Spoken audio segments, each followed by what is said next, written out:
Hello and welcome. I'm Merryn Somerset Webb. I'm joined today by Peter Hargreaves, the chairman of Blue Whale Capital, and by Stephen Yiu, who is the chief investment officer of Blue Whale Capital and, of course, the lead manager of the Blue Whale Growth Fund. Now, this is a special 5th anniversary Q&A we're going to do today, and I'm going to be asking Peter and Stephen questions that have been submitted by you, the invested in the funds, because, of course, we want to talk about the things that you want to talk about.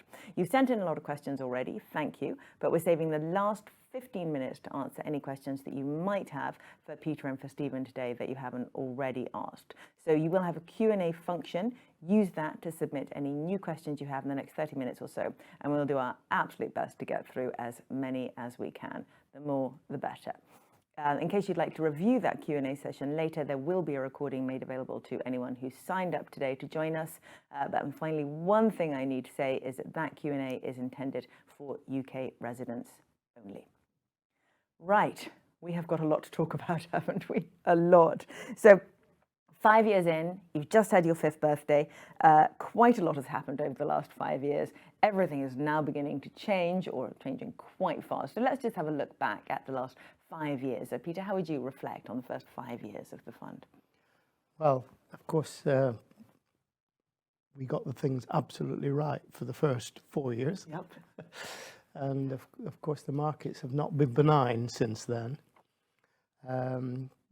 The stocks we held and the stocks we still hold are amazing stocks, but the sentiment in the market has marked them down far greater than the quality of the companies. And there's nothing you can do about it. Sentiment is all at the moment. And so you know, we know we've got a great portfolio. We know that one day it will perform, and we're just really waiting for markets to reassess the world. Mm-hmm. Stephen, I mean, it's been quite a time for you, hasn't it? The first 4 years were amazing. You know, things went brilliantly, and the performance was fantastic. New investors came in, and the last year has obviously been disappointing, but you're hardly alone there. Yeah, I think if I recap what happened 5 years ago, we started with a blank piece of paper, and I think we didn't have as many technology names when we first started. And I think because we do a lot of bottom-up research going into the companies and trying to find out what is the new trend in the next 5 years, which is for the 5 years just passed. And hence we ended up with many names in the digital transformation space, which have helped us dramatically during the pandemic period. And I think that have served us very well over the last 5 years.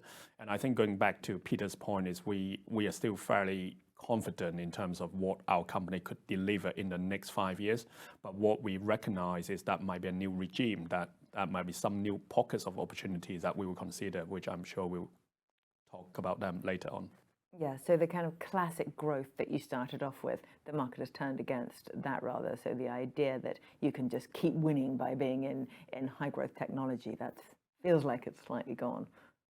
I think that's right. I think that, I mean, we have avoided many names that will just grow at kind of with no profit for a long time. And I think if you follow some of the share price for those companies, they probably have down a lot, maybe over like 70 to 90%. I mean, we probably recognize that some of these names would disappear over time. They're just no longer viable in the market. But on the other hand, I think there's some selective growth opportunities that will still continue. And of course, that reflect on our top 10 holdings in the fund. Mm-hmm. Okay, well, before we move on to sort of new opportunities or new ideas you might have, let's talk a little bit about technology stocks themselves. I mean, there's beginning to be a feeling that possibly some of the big names in the technology sector are no longer horribly overvalued, but actively undervalued. We actually disagree with that hypothesis. I think the way to think about this is, of course, on a selective basis. If we're only referring to the company that we have in the fund, and we do believe that the valuation is extremely attractive. But on the other hand, I think if you look at the wider market in terms of names that used to be trading at a higher valuation and now trading at a lower valuation, but then the outlook is a lot more uncertain. So in our context, our investable universe have actually shrunk rather than has broadened out in terms of digital transformation. So I think there are a few things that we have done since late last year. Like we have exited all the FANGs like Amazon, Facebook, or even Alphabet, Google recently, but those names used to be quite big holdings in the fund, and I think something have changed for them in the next 5 years. So would you say that the digital transformation that you've been talking about for so long, and this is the big theme of the fund for the first, well, 4 or 5 years, is that complete, that digital transformation, or is it just overpriced? I think I give this example, which is Google, that we exited recently. It's interesting that when we go back 5 years ago, in terms of the advertising dollar split, it's about 1/3 in digital media and then 2/3 in traditional media, which is TV and print. And five years forward to today, that split have changed. So basically now it's about 2/3 in digital media and then 1/3 in traditional media. And I think if you then think about what is the next leg for the digital transformation within the digital advertising space, it's more difficult to win, to get to from 70% to 80%, unless you believe that the traditional media is just going to disappear completely, which we know is not going to happen. And so the low-hanging fruit in terms of how Google managed to capture the market share in the last 5 years, I think that's pretty much done. And I think going forward, what we're saying is digital transformation would continue, but the outperformance profile for some of these companies would be very different to the last 5 years. So they will still do pretty well, but at the same time, I think if we consider a recession in Europe or maybe in Asia Pacific, outside of North America, you probably don't want to be exposed to advertising stream, and that's where Google sits. Oh, that's interesting. Now, are you actually expecting a recession in the US? Our view is U.S. consumer doing pretty well relatively. I think it's not. I think everyone sitting here in the UK or maybe in Europe, I think we are probably in a recession already. I think the cost of living crisis is eating into our disposable income. I think there's a lot of things that we want to do that we will be constrained going forward, and I think the U.S. is probably more of a special place that in some shape or form, like if you look at the mortgage market, despite the fact that you need to pay, I think, close to 7% in 30-year mortgage, but they don't have that refinancing phase like in the UK or in Europe. So I think the consumer would do a lot better, and most of our investment are in the US. With that in mind, would you still think that the US deserves a valuation premium over other markets? I think this is a very good one. I think if I reflect back what happened in the last 5 years is what we don't have in the UK and Europe is technology companies. So we have a few in Asia, in China, and of course a lot more in the US. I think what is going to give US a massive advantage is the energy crisis in Europe, and you can expect there's going to be a lot more reshoring opportunity going into the US. So in the next 5 years, if you are a factories or manufacturing hub, like you would expect, like the US company would have a big advantage versus like if your hub is in Europe. Okay, interesting. I want to come back to that. We'll talk about the industrial sector in tech. But Peter, can I ask you on your views on the likelihood of a recession in the UK? I'm pretty certain we're going to see a small recession at least. And I'm wondering whether inflation will be such a problem. One of the reasons why they put interest rates up is to damp down spending, but the energy costs have damped down spending already. So we've not seen an external factor like this before. And I personally think the inflation problem is not as great as everybody thinks. And perhaps the bank are right not putting interest rates up. We will find out in due course. Yeah. But it's an interesting theory. I haven't seen the theory expounded anywhere else, but they're all economists who tend not to know what they're talking about anyway. Well, it's interesting, isn't it? There are a few people saying that what we should be really worried about next year is actually more of a deflationary bust than a continuation. And we can see quite a lot of prices falling, freight prices, etc., collapsing around us. It's entirely possible that we'll have a whole new worry next year. And inflation figures are always distorted. The supermarkets are very clever. You know, they made their profit from high margin product, the expensive stuff. And of course, once the consumer starts curbing their spending, they move the price rises to staples, which affect the basket. Yes. So I always think inflation figures are inflated by the supermarkets, whereas the spending might not be much different. Yeah. That's again a personal theory. Well, while we're on personal theories, what were your thoughts on the mini budget? I mean, obviously, it's caused a lot of chaos. I was quoted in the media a little bit, although I said a lot more than I was quoted. They got half the problem right. So in stimulating the economy clearly is very important. But what they've not got right, and it's what all politicians don't ever want to do, is the elephant in the room, and that is government spending. And I mean, the Boris Johnson government spent more than any other government in history. Yeah. It was profligate. It was crazy, mad spending. And you have to redress that at some stage. And this budget didn't. It's just, well, we're gonna carry on spending, and we're gonna take less in taxes. Does not compute. And so I was quite vocal on that, but they only wanted to talk about, you know, the one side of the equation.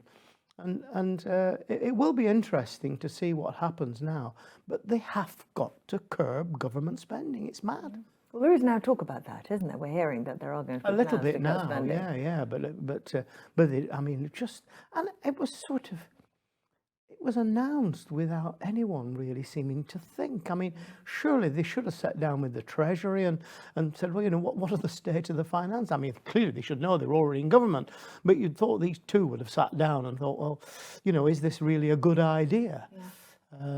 And I mean, it was, but as long as you tried to balance the books.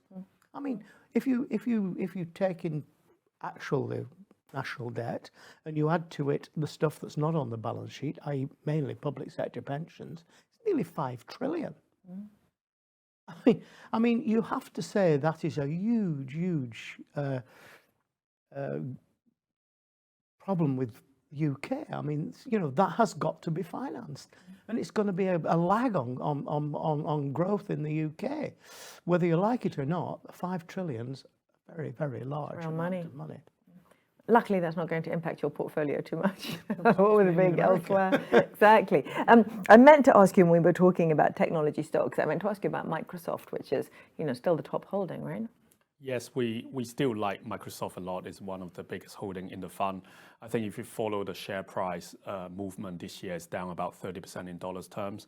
But what we really do is we look at the fundamentals of a company such as Microsoft, and what you could do, which I got a chart on my Bloomberg screen, is you can look at the earnings revision upgrades over the last 5 years. And basically, even if you include the reset in share price, that it basically have delivered that, which is gone up over like 200% since 2017. And so over the medium term, that we are still very confident about the earnings growth trajectory for Microsoft, which we think is likely to grow maybe 15% a year in the next few years. And this is one of those selective opportunities within digital transformation that we think is here to stay. And you're very happy with the valuation? Yes, I think today, if you take a medium-term view, you probably can argue that it's very attractive for what it is. Okay. Are you holding much cash in the fund at the moment? We have raised a bit of cash since we last spoke in March, and the reason being is we have exited a few key holdings that we talked about earlier, and now we are in an area that we're considering new opportunities. So we have just close to 10% of the fund in cash. 10% in cash, gosh! And what are you waiting for? So we have done a lot of work in the space, and I think some new areas of opportunity have crop up since then. I think if I just go back to what we have talked about back in March, was I think at the beginning of the year, it was purely about inflation. The narrative was purely about inflation, interest rate, which is not something that we really worry about over the medium term, because we do think inflation and interest rate is cyclical. So in every economic cycle, at some point you have interest rate going up, at some point you have interest rate coming down. We might go into recession, we might go into recovery mode at some point. But I think something have changed since then, and I think a lot of that is to do with what happened in Ukraine, and of course the geopolitics has intensified in Europe, and also at the same time in Asia with the relationship between US and Western country with China, and at the same time, of course, we are now quite worried about what's going to happen outside North America in terms of consumer. So we will expect a heavy recession in Europe in particular. And so then there's a lot of things that we used to do that I think in the next 5 years would be quite different, such as like global growth. Like we are the global growth. We probably want to have more of our company doing businesses in the US rather than in Europe or in Asia Pac, which is very different. And secondly, I think a strong dollar is going to impact a lot of businesses that might have input costs in dollar, but then you're selling in sterling, etc. And I think deglobalization, which we did talk about before, is I think something is going to materialize a lot more on the back of the energy crisis. So not so much just about the geopolitics before, but then now there's a big incentive. I think since I recall, like since Trump was elected, I mean, one of his slogans was to make America great again. And of course, a lot of the trade war tariff with China started back then, but never really got any traction. But I think now you can see easily that in the next 5 years that would come into play a lot more. And this is particularly an American story because they're less dependent on other countries for energy, so it's much more likely that the reshoring will happen in the US than it might say in Europe. That's right. I think the reshoring opportunity, I think, is a fancy term. People talk about that many times this year.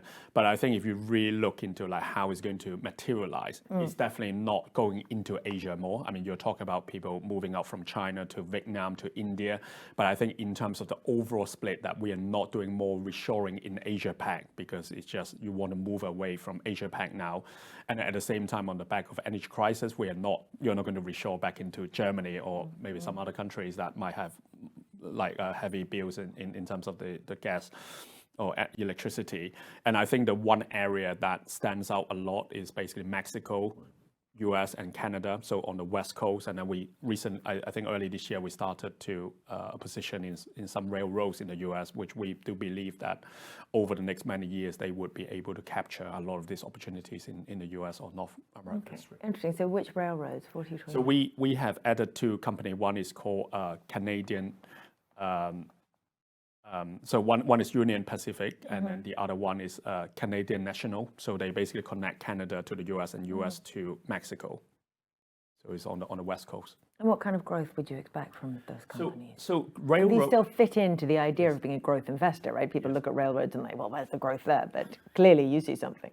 Yes, I think it's a very, very good question to just elaborate on this. So we always like company that can take a bigger share of the world GDP in time. So that is how we define growth. So I think the way to think about this is 5 years ago, we started with a blank piece of paper. We look at the world GDP 5 years from today, which is today.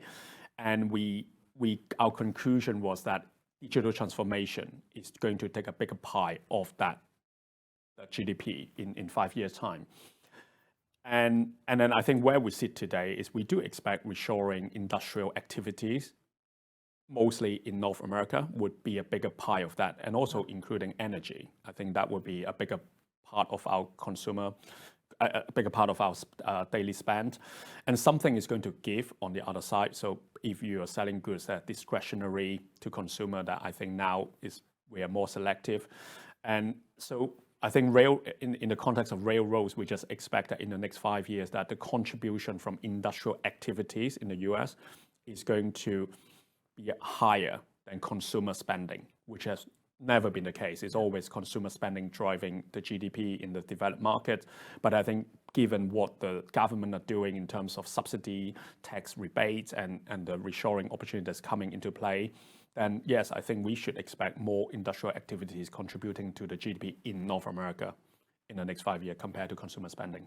Okay, well, let's talk a little bit about energy then. Again, this is another one of those things that, 6 months ago, 12 months ago, the idea of having anything energy related in a fund that's labeled as growth would have seemed ridiculous, or a lot of people would have considered it ridiculous, wrongly so, as it turns out. So when you say that you may have some energy in the fund, what do you mean? So we always look at I think the market opportunity with an open mind. And going back 5 years ago, that we started with a blank piece of paper. And I think this year is a very important year for us to reflect what we have done in the last 5 years, and then looking forward to the next 5 years. And I think in the context of like energy or even railroads, I think all these companies have been around for years. I mean, they've been around for hundreds of years, but we would never be interested in the previous 5 years. I mean, why would we? Because we would rather own like Facebook, Google, Amazon, or PayPal that have delivered significant returns for our investors over the last 5 years. But something have changed in terms of dynamics, which we talked about earlier. And I think in the next 5 years, given what happened recently in Europe, that I think that trend is quite structural, that our relationship with Russia or even maybe China in the next 5 years is it's not cyclical. Like we are not going back to those like good old days that we can just talk about things. And also I think if you look at the geopolitics between the US and Saudi Arabia, I think that have changed since the many years that they were in good relationship. And a lot of things in terms of the energy market that used to, I mean, such as the shale gas many years ago, that was a disruptor. I think now it's understood as no longer disruption, given that the depletion rate is very high. And then you look at the underinvestment in terms of the supply constraint in the next 5 years, it seems to be quite supportive. So what we're saying is like we have this overriding framework is we want to invest into high quality businesses at an attractive valuation. But at the same time, we want them to take a bigger share of the world GDP 5 years from today. And then looking at the return on invested capital profile of some of these companies that I think if you look at the balance sheet, I think they are now very healthy compared to before. And if the oil price remain quite well supported at a level that we are in today, despite a recession, I think if you can find an oil producer that have a very low cost base and also they have a long life of reserve, then I think it makes the valuation very attractive. And can you find one of those companies? Yes, I think we have done some quite a bit of work. I think it's a journey, it's an evolving process. And I think the other thing, just to stress this out as well, is we are highly selective because we want to own the best 25 stocks that we can find in the world stock market, and we want to find the best company. So going back to the digital transformation theme that we would have talked about, like we would never be interested investing into Netflix, Zoom or Peloton and a lot of these loss-making businesses. The business model is not sustainable. And I think that goes the same for energy, that you would have like a massive spectrum of energy company. That will be some energy company that are not ESG friendly, which we probably we want to avoid. But then you would have some companies that are actually very high quality. So we want to pick the best within that spectrum. So I think ultimately that we can see that energy company could form a small part of a portfolio. It's not going to be the main part. We still like many of our top 10 names that we talked about before. But I think they would be a new set of opportunity for the fund. Actually, there are questions in here on ESG, Peter. I suspect you've got views. One of the things that comes up a lot, and has certainly come up over the last few months, is that the drive towards investing with an ESG overlay, environmental, social and governance factors taken into account when you invest, is that it can drive cash to the wrong places. It can lead to misallocation of capital and supply constraints, etc. Is that something that you're taking into account? Dare we talk about this? Yes. Well, there's a question here about it. Readers, your clients want to hear about it. The question actually is, do you believe ESG will drive the wrong investment behaviours? I think great companies always did that. They were always quite careful, and I think, you know, as we saw the problem where people were falling out with Unilever, who got obsessed with it. So doing the right thing is the important thing, but trying to invest purely in that way is because where do you draw the line? It is very, very difficult to draw the line. Yeah. I mean, any business that uses energy is polluting. So you know, at what stage you draw the line? So businesses that get obsessed with it are probably not where to invest. But businesses that have always been diversifying, you know, choosing people on their merit,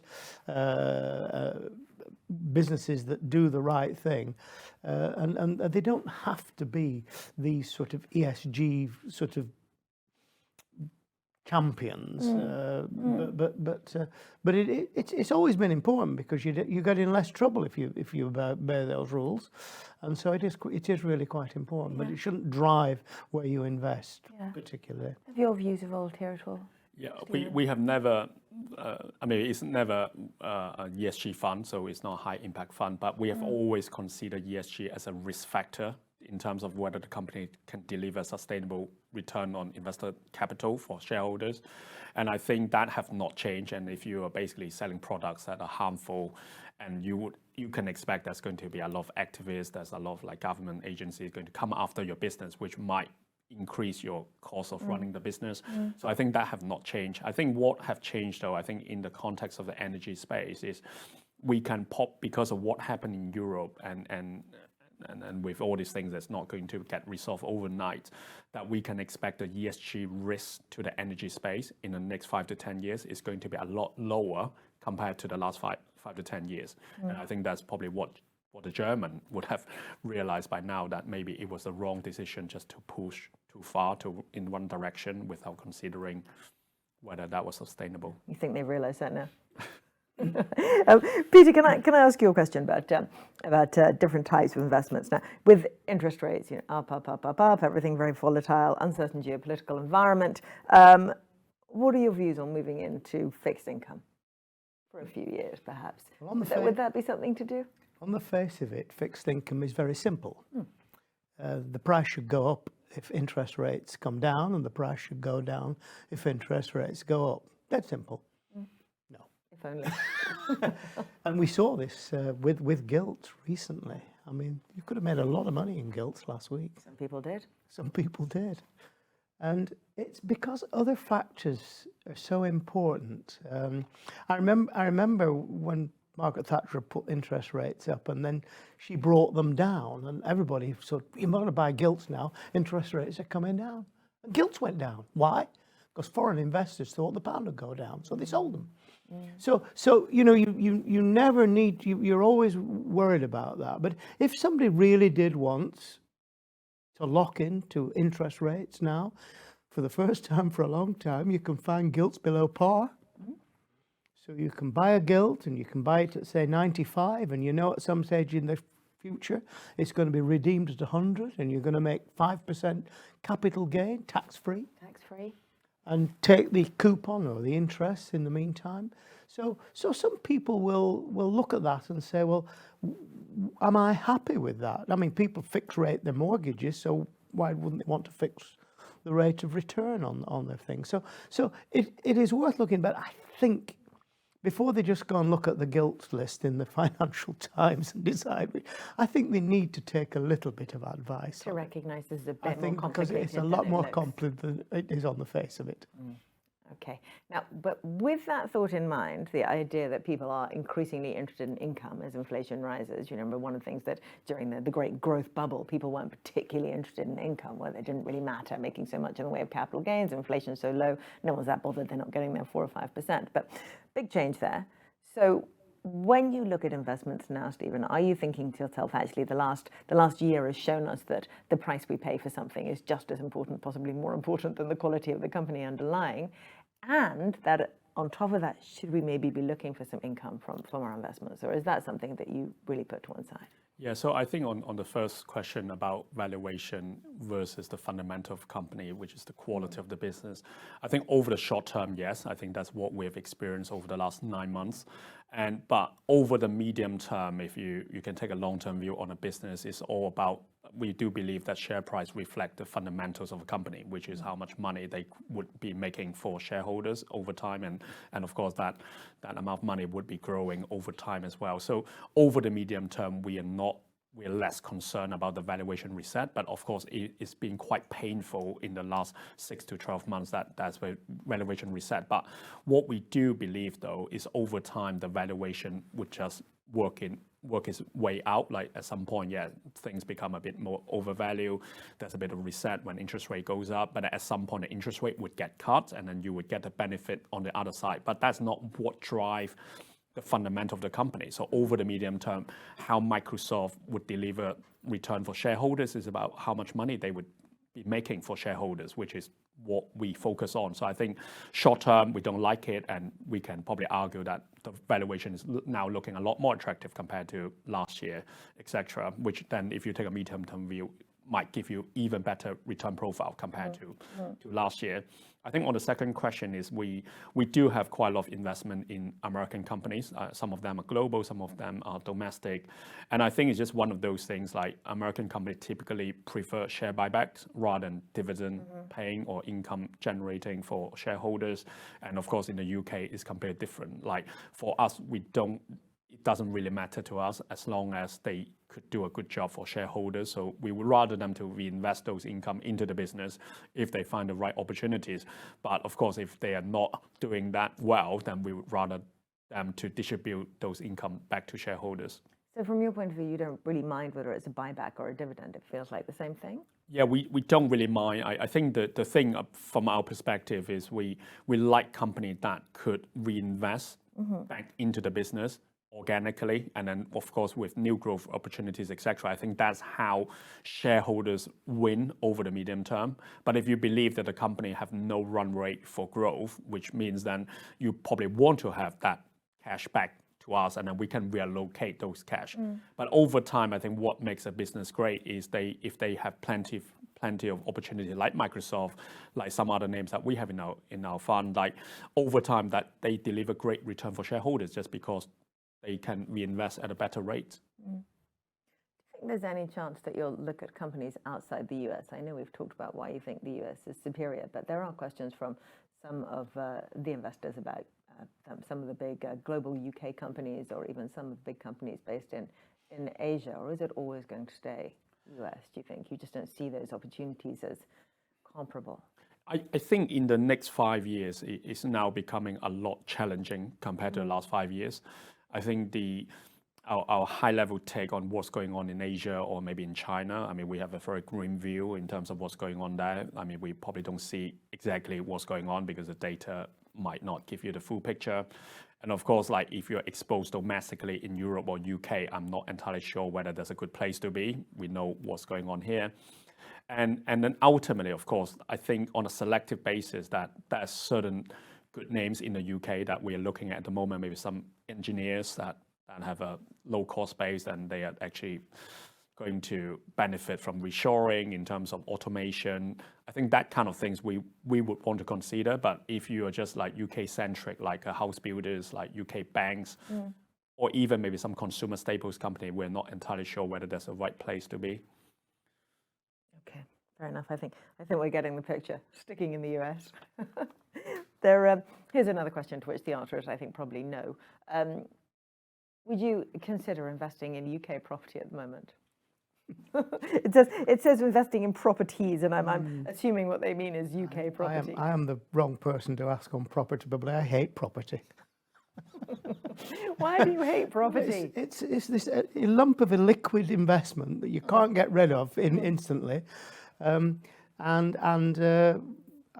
never been a lover in property. I own very little, minuscule amount of property, and In the UK? In the world in general, I own very little property. It's never been my thing. And I suppose the one area which probably there still is potential in is warehousing. As we see more people buying stuff online, that has to be packed and delivered. So I think there's probably a case for warehousing. But if you look at domestic property, interest rates have gone up, people can't get mortgages. Houses aren't going to go up in value surely now. I can't see that. In the long term you might be okay, but not short term. I see houses coming on the market because people have to sell them. Oh, do you already? I predict them. Oh, you predict them. Yes, okay, that was quick. No. Interest rates only went up. No. Sorry, I used a word that has dual meaning there. And if you think of office buildings, I mean, the number of people now who want to work from home, all those offices are empty. Even tenanted offices, you walk in them, and where is everybody working from home? Do you think that's going to last? I mean, we're beginning to hear quite a lot about how productivity just isn't the same from home. Terrible. It's terrible. There's no interaction between people. But it seems to be being accommodated at the moment.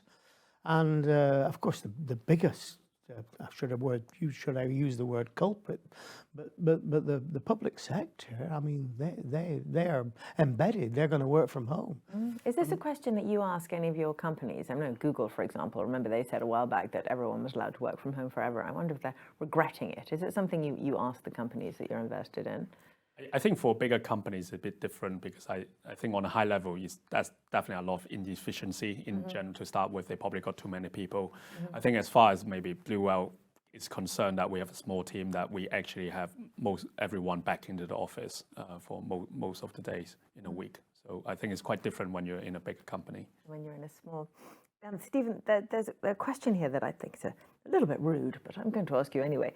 What percentage of your wealth, excluding your primary residence, and we don't know how you feel about property, obviously, Peter has strong views. What percentage of your wealth, excluding your primary property, which you can also talk about if you like, is in the Blue Whale Growth Fund?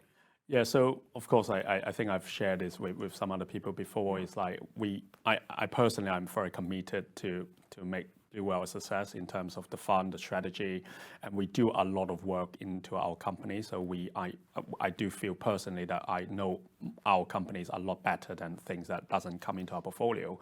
And so from my personal perspective, that I actually have 100% of my wealth outside my properties, main residence invested into the Blue Whale Growth Fund. And what do you think the risks to that are? What are the risks to the portfolio as a whole? This is a general question from earlier. Risk to the portfolio as a whole over the next 5 years. I mean, there's all your wealth tied up in it. I think what could go wrong Yes, here? I have a lovely expression. Go on then. He's got all his eggs in one basket, but he has both hands on the basket. That's very good. Very good. I hope it's got your hands on the basket too. Well, I think we were calculating earlier. I think if I compare my total worth in property and my investment in the Blue Whale Growth Fund, it's 0.5%. Yes, and in as I said comparison. earlier, that gives people a lot to think about. Calculators out, everybody. Well, well, I was only telling me what I've got in property. Well, we don't know which one it tells us anything about, do we? But here's another question, slightly why I asked this question about what are the risks. I mean, this is, again, it's just a little bit rude. What are your plans to avoid a death spiral should we enter a bear market and high redemptions, forced selling of fund positions? Now, you've got 10% of the cash at the moment, so you're not really at liquidity risk, but things get significantly worse. That could happen. Yeah, this is a very important question, and I think this goes back to the mandate of the fund, that because it's open-ended, it's a daily net fund, that we always invest into highly liquid assets, which is shares. And if you look at the average market cap of our holdings, the 25 names that we're in the fund, like they are over, on average, they're over 100 billion pounds in market cap. So they're really big companies. I mean, you can recognize on our top 10 that they're seriously big companies. So in terms of the liquidity constraint, in terms of whether we can sell shares for redemption and all that, I think that's never been a concern. The reason that we have a bit more cash now is just because that we are looking for new opportunities. I think going back to your point about maybe a sustained bear market in time is we are not worried about our company, because most of our company are net cash to start with. I think if you look at Microsoft, you look at many other names that we have on our top 10, they're net cash, so they don't need to refinance that debt at a high rate, which is what happened in the market now. And of course, we all know that in a recession or in a bear market, is like a lot of the weaker players would get eliminated, and the more high quality businesses, which is what we have, would survive. And of course, at some point, the market is going to recover. We are going to come out from a recession, and then these companies are going to take a bigger share from where they started before the recession or bear market. And I think that's actually very helpful. But of course, during that period, I mean, their earnings would get impacted just in a smaller manner compared to some other companies that are a bit weaker, that might see a lot bigger hits, and maybe some of those companies would not survive, but we would not have that in our fund to start with. So we're not worried about our company. Of course, then we can talk about a bear market in terms of when we're going to see a recovery, but that's something quite different. That's exactly what I'd like to talk about. Peter, maybe I'll ask you first. Do you think that we are entering a long-term sustained bear market? Is that what do you see a really unpleasant 5 years ahead, or are we, as lots of people rather hope, going back to our old normal next year? It's very difficult to predict. When we had high inflation, which we haven't yet got, I mean, we had 25, 26% in the mid-70s, it did precipitate a long recession and a long bear market. But as soon as inflation is under control, that inflection point, markets soar. So the biggest worry is it would be very brave for someone that was already in the market to come out. Because the day that people decide that things are okay, the market will soar and people will miss it. I know many people who've often claimed they got out at the top, but then when you ask them when they got back in again, they often got back in above the level where they got out. And so are we in for a long bear market? I think not, because I think there's a lot of artificial reasons for what's happening at the moment. And whilst the energy one might not be going away, I'm not sure inflation is that big a worry as it was. As I say, you know, the cost of energy is keeping inflation in other things down. So at some stage, people will think, well, actually, we're not going to have a period of inflation. If we do, the stock markets will go up quite a lot, and that will shorten any potential bear market. But it's always very, very difficult. And there's external reasons. I mean, if the war in the Ukraine escalates, that would be a big worry to the world. It's interesting, isn't it? It's one of the things that you don't hear talked about that much when we're talking about switches between bear markets and bull markets, that it's almost always something to do with a change in the direction of inflation. You know, inflation goes beyond a certain point, you get a bear market, and as soon as the numbers start coming around again, you tend to get a flip to a bull market. Well, people always said in times of inflation, you should buy things because they're going to go up in value. And I think in the long term that's right, but the timing is normally quite wrong. To buy shares when inflation is happening, you're not good. The market isn't going to move then, but in long term it will. I mean, you know, they always said in times of inflation, borrow and buy a thing like property. Yeah. But you've other things at play. No, not me. But the other things at play, and of course, interest rates are going to affect that. Yeah. Stephen, what are your views on the likely length of a bear market? Yeah, I personally, I'm just more optimistic in general. I do recall when I was working as a fund manager back in 2007 and 2008, 2009. I mean, we had the global financial crisis. I mean, a lot of banks disappear. And at the time, I was quite worried about my career, as in like maybe there wasn't going to be a stock market anymore because every bank is just going to fall apart at the time. And I think if I just maybe compare what we are experiencing now versus what happened at the time 15 years ago, I don't think the fundamentals is that bad. I think that, I mean, we do have inflation issue, we do have the interest rate at a high level, but that's not really like something that is not manageable. At some point, interest rate could be cut. At some point, inflation would be lower, and then we were just going to recover, as in like economic. On an economic basis, and some company valuation recover. So the other thing which I want to point out is that if you recall what happened during that time in 2008, 2009, after Lehman went bust, was that the market was really bleak for about 6 months, and I think the trough was in March 2009, which probably no one expected. But of course, if you look at the day-to-day life of many people who bought property at the time, and also if you're working in financial services, I think that that negative impact lasted for a lot longer than what the stock market would have done since the trough within like 6 month period from when Lehman went bust. So I think now looking at where we are now, if you follow the US market, it's down about 25 to 30%. We are already in a year now.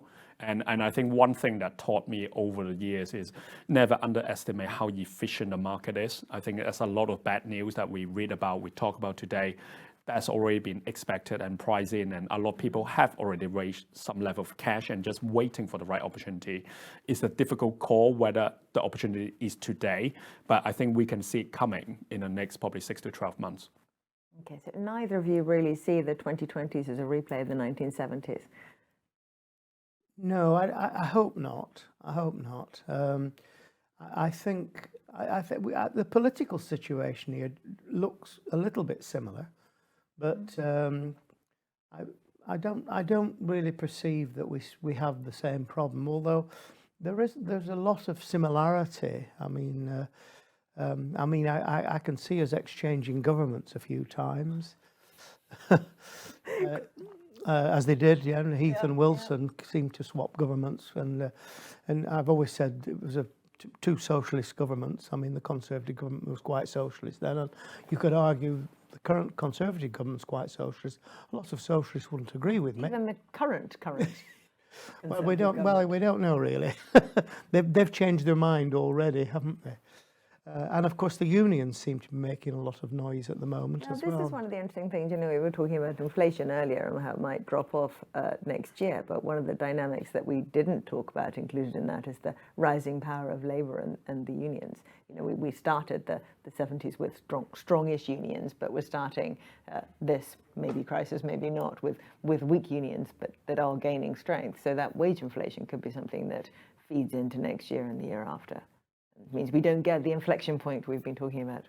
Well, it is quite worrying, and I mean, I see the unions that are the strongest ones are, of course, the unions in the public sector, really, or the utilities and people like that. So clearly, that is always a worry. I don't know. There is a shortage of labour. I mean, there seems to be. We have lost the Eastern Europeans that were coming here when we were in the EU. I think they might open the doors to them again. Okay, I think we should talk a little bit about the different stocks in the portfolio in your top 10. We've got quite a few questions have come through on that. One is Adobe, where it's fallen out of the top 10, and how you still feel about it. Yeah, so Adobe has been one of those companies that we have had in the fund as a top 10 holding since we started quite consistently. We've talked about it a lot. We've talked about that. It's one of the most beautiful company that we have invested into. I mean, it's done very well for us since then. But something have changed since Q2 this year, that we have started to reduce our position. So you have not seen it in our top 10 in the last 6 months. And recently we have reduced our position further in Adobe. The difference for Adobe versus Alphabet or Google is the business model is a lot more high quality because it's done on a subscription basis. It's a piece of software for creative professionals. But I think one thing that have not changed is, in terms of what we talked about earlier, is the outperformance profile that we can see from Adobe in the next 5 years is going to be a lot smaller compared to the last 5 years.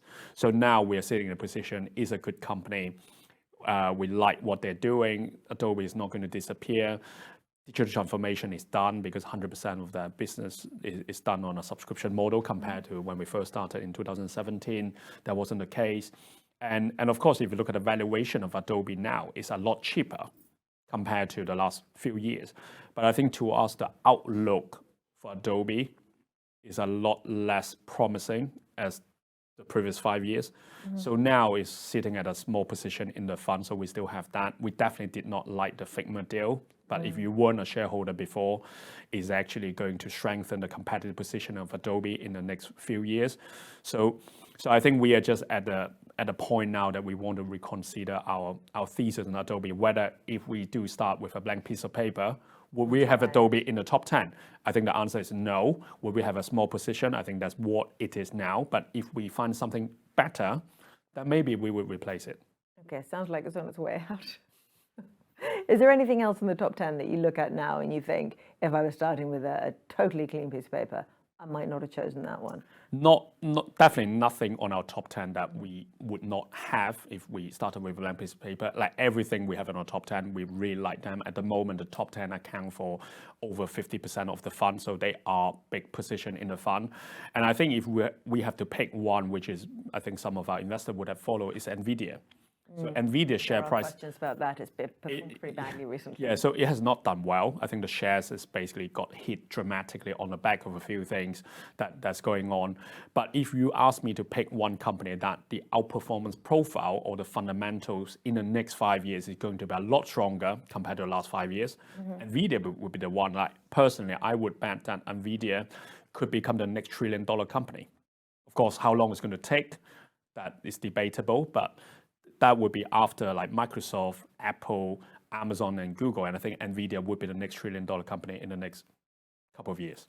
Okay, so it's going to move up the top 10. It's at the top 10 at the moment. So. Yeah, but it's going to move up the ranks in there. Yes. Yeah. Okay, great. Well, I'm hoping that we have questions coming through the live Q&A at the moment. Am I going to get those questions?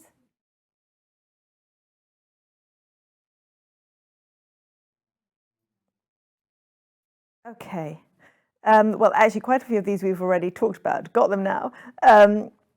energy stocks we would have rejected. You've made some fundamental changes there, and we're expecting to see some energy turning up in the portfolio quite recently, quite soon, right? But we're not going to hear any more on that until you finally actually bought something. But it's interesting. Now, there's another question. I did say earlier, we asked about whether some of the big tech names that you're getting out of are really beginning to look cheap. So here's a question. Do you not feel it's too premature to abandon some of these big tech names, Alphabet, et cetera, in a falling market when quite a lot of commentators, and media is very big on this, quite a lot of commentators are already starting to say their valuations look attractive? If this pivot that we've been talking about, where inflation changes, we suddenly start to see it fall and we can anticipate interest rates falling, would there not be a huge bounce in those names that maybe we would end up missing out on, you would end up missing out on? I think that's true. I think there are two sides to this argument. I think if you look at the more cyclical narrative in the market, is about basically interest rate and inflation. That's not something we worry about. I think I agree with you that if inflation comes down, interest rate comes down, a lot of these big tech names which we exited would do relatively well. But we do have quite a lot of those in our top 10 already, so we would expect us to do quite well on the back of that. But I think what we are actually talking about is what's going to happen in the next 5 years in terms of fundamental of the company, not so much about valuation. So short term, you might get a boost in the share price because valuation become more expensive from where we are now. But then in terms of fundamentals, that how they're going to make more money in the next 5 years is going to be a lot more difficult compared to the last 5 years. So I think that is what we focus on, and we would rather find company that could expose to both sides. It's like valuation is attractive, but at the same time, they can make more money in the next 5 years. Long-term business case is yeah. better. Okay. Okay, this is about the dollar, increasing strength of the US dollar. Can you please explain what proportion of the fund is denominated in dollars and your views on the likely effect of that on sterling investors over the next 5 years? Are we expecting one for you, maybe, Peter? Are we expecting the dollar to stay strong? I honestly think if you were a truly international investor and you wanted somewhere a safe home for your cash right now, it will be the dollar or the Swiss franc probably. But in all honesty, I mean, you can actually get interest on the Swiss franc for the first time for 5 years. Like a miracle. You can actually get, before you had to pay for the privilege of holding Swiss francs. Yeah, cash is looking more attractive. Yes. Yeah, sorry, carry on. But I do think that the dollar is probably the safest currency right now, because they're self-sufficient. They don't really have to depend on anywhere else. They have their own internal economy, and perhaps they might not buy as much abroad, and the Americans might not like that. But in all honesty, they are self-sufficient. Yeah. It's the only economy that really is. Yeah. Stephen, you have faith in the dollar? So about 2/3 of our investments are kind of US listed companies. So that's about 2/3 of the fund in dollars. I think the opportunities sit with American companies, whether they're exposed domestically or whether they're global. So we're looking at different things. I think one thing maybe is just worth flagging that we've exited some names that we haven't redeployed the capital. So we are sitting close to 10% in cash, but about half of that are actually in dollars. So the reason we like dollars is not really to take a view on the currency, but I think if you want to buy American assets, that you probably want to pay in dollars rather than in sterling. Yeah, there's a nice little hedge there for us sterling investors. I don't know, some of these questions are a tiny bit personal, but here we go. Have either of you ever reduced your blue whale skin in the game? No. Never. That was the answer I was expecting. The Hargreaves family have increased theirs recently. Well done, the Hargreaves family. And you're already all in, you've got nothing else to put in. Can I flag one thing if our investors haven't seen this? Is recently our company, Blue Whale Capital, that we have decided to invest into the fund, which is through a pound cost averaging exercise. I mean, feel free to come to our website to have a look. So we are actually increasing our exposure between Peter and myself into the fund as we speak. Okay, interesting. And here we go again. We get this question every time we talk. We get this question: is there going to be another fund? Is there going to be an investment trust? Peter, I like the fact we concentrate on one fund. And the trouble is with an investment trust, it would be very difficult to raise the money, I think, because you have one hit. one shot at it. And so ideally, we would love an investment trust because we would be able to buy stocks that we knew could hold for a long time, and we wouldn't have any worries about it. Smaller companies, which I'm sure are in many ways more attractive in some ways, but it's actually raising the money for an investment trust. Many companies have tried and failed. A number of investment trusts that have been on the drawing boards, and they just don't attract enough money, and they don't necessarily do well. I mean, sometimes they've managed to get them away, and then suddenly they go to huge discounts. And you wouldn't want to have a trust so you could buy exactly these smaller companies or a different fund. You know, you're quite limited in what you do, holding 25 large cap companies. I think in time, I mean, we will only launch a product if we really think we can add value better than what's available in the market. I think at the moment, given where the market is, we really want to be focused on this fund and strategy to make sure that we make back some of the losses for our investor in the next couple of years. But of course, I mean, we're open-minded. If at some point we believe that we can add value in other areas of the market, then we will consider it, depending on whether there's investors' appetite for that. Okay. There's very few funds like Blue Whale where, I mean, how many people now working on it? Is it 6? We are expanding to 6 from 5. Six people on one fund. All in the office every day? Or in the office every day, yes. Yeah. I mean, you get funds run by the investment management groups, and one guy can be running 3 funds. And so I mean, it is a focus of effort and an extreme effort as well, and it pays. I mean, we can't stop markets going down, unfortunately, but it has paid, and that's why I feel very happy, and that's why one of my family trusts has just put some money in Blue Whale. Okay, continuing to put money in. So we'll finish off just by asking you, you both clearly, you don't think it's the 70s. You feel pretty confident over the next few years. You're pretty confident with the strategy. Is there any one thing that stands out as something we should watch, a major risk, or even a major opportunity that isn't yet factored into the fund? Is there anything sort of big out there that we haven't talked about that we should mention? Major risk is Mr. Putin starting firing nuclear missiles? That's the big risk. Yeah, no, I think if you put everything together, there's a lot of things to suggest that maybe we're approaching the end of the interest rate cycle. I think that's our belief. And at the same time, I think if you look at what's going on in China, which is something that we are staying away from, is I think one good thing coming from China is quite deflationary. Yeah. Like if China is going to slow down dramatically, you can expect like it's going to be a massive deflationary force for the Western world. And at the same time, I think it's just one of those things, like if you look at the medium term, I mean, I'm not saying like it would repeat that journey 100%, but stock market goes up over the long term. Everyone knows that. It's just Depends how you define the long term. Exactly. Well, what's our long term? Yeah. Exactly.